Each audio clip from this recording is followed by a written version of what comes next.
As we prepare for spring break, we also know the importance of taking care of ourselves and ensuring that we're able to return back to school safe and sound and ready to finish off the year super strong. So as spring break approaches, we want people to enjoy themselves. We want our students to take time to spend time with their family and friends. Nonetheless, many times during spring break, we make choices that perhaps could put us in jeopardy. So today we're very excited to have one of our partners in the Texas Public Safety Division, Officer Mallory, that's going to talk to us a little bit about how we can stay safe during spring break. So again, we can return back to Alice ISD safe and ready to finish off the year strong. So thank you again for being here, and most importantly for being a partner with our community. So Officer Mallory, can you share a little bit about your experience with spring break and the choices that sometimes our students make that could put them in harm's way? Sure. Spring break is an exciting time. It's a welcome break from the classroom and books and all the studying, but we see it a lot and people make plans to travel during this time. That involves a lot of people out on our roadways, and so we do see an increase in traffic crashes during that time, and we just want to encourage everyone to be safe out on the roadway. You know, some of the most common reasons we see for crashes here in the state of Texas are speeding, distracted driving, and then operating while under the influence. And so talk to us a little bit about being under the influence. What could a student do if they're getting into a car that they know they shouldn't be getting into because the driver has been drinking alcohol and may be under the influence? Yeah, absolutely. You don't want to get into a vehicle with somebody who's had anything to drink or too much to drink. You know, at that point, you know, tell them thank you, I don't need the ride. Maybe even suggest like, hey, you know, can I call someone else to come get us? You know, and offer that solution.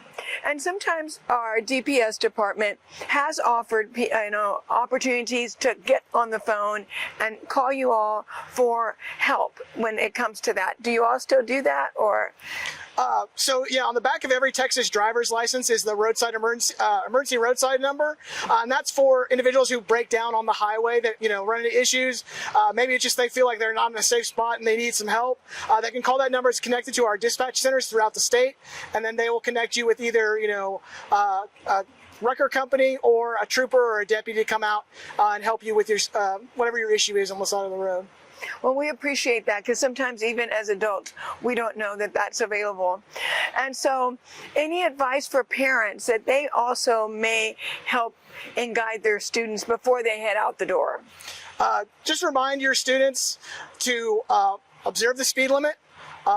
Always wear their seatbelts. If they have something to drink, do not get behind the wheel of a car. You know, there are a lot of consequences that come with that. You know, some of the big ones, you know, not being able to get your driver's license when you turn 16. A lot of things can happen when an individual underage consumes alcohol. You know, one of the biggest things I think that's concerning to them is not being able to get their driver's license when they turn 16. But it also can result in heavy fines and, you know, time spent doing community service or alcohol education programs, things like that. And then obviously there's the danger, you know, the risk of, you know, being placed under arrest for operating while impaired, or, you know, injuring yourself or killing somebody. So we definitely want to make sure that kids are making smart choices during the spring break time period. You know, I'm so glad that you mentioned the consequences, because for every action there are consequences. And so many times students, especially teenagers, have this stigma of, I want to fit in and I want to be popular, but that's not necessarily what's going to be the result of that. So their actions do have serious consequences, and not just immediate. It could go into their future. They want to eventually get a job, you know, where they're driving a motor vehicle, and this could cause issues for them. Is that correct? Correct. You know, it's one of those things that it is an unfortunate reality out on our roadways. We do see people dying on our roadways, and we've unfortunately seen it happen to high school students. You know, on graduation day, they go to a party and they have something to drink and they get in a vehicle, and there's a crash, and one individual is killed and the driver survives. So now, you know, instead of going to graduation, one family's planning a funeral, and one family's wondering if their loved one is going to spend the next 10 years in prison. for an alcohol-related crash. And thank you for just reminding us that it's not just during spring break. It's really making good choices forever. Yes. You know, and it is important that as students, we recognize that our actions will have consequences, and not just for yourself, but your family as well. So that's very, very true. And you talked about wearing your seatbelt. So share a little bit about that, the importance of that, whether you're in the front seat or the back.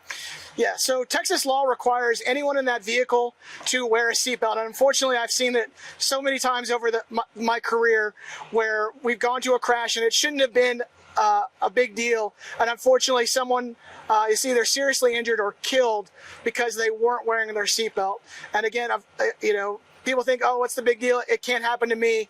But, you know, it may not even be anything that someone in your car did that causes that crash, but you just never know. And the best thing people can do to protect themselves anytime they get into a car is put that seatbelt on, because that is the one thing every single one of us is 100% in control of every single time we get into a vehicle. Good point. Just buckle up. Yeah.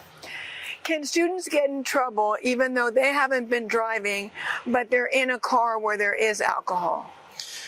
You know, there is minor in possession of alcohol, so even they're not allowed to consume alcohol, they're not allowed to attempt to purchase alcohol. So yeah, having that alcohol in their possession, in and around them, they could be cited for that.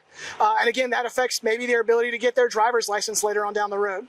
And it will also have consequences in the school system, yes. Right? We also have to follow our code of conduct, even though it happens outside the school grounds. So thank you again, Officer Mallory, for being part of Alice ISD in our community and keeping our students safe. On behalf of myself and the entire community, thank you for your service, because you don't hear that enough.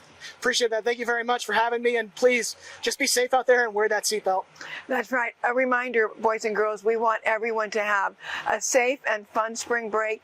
Nonetheless, making the right choices will ensure that you're back in school after spring break. Thank you. Have a safe spring break. Have a fun spring break, but return back safe. Go Coyotes!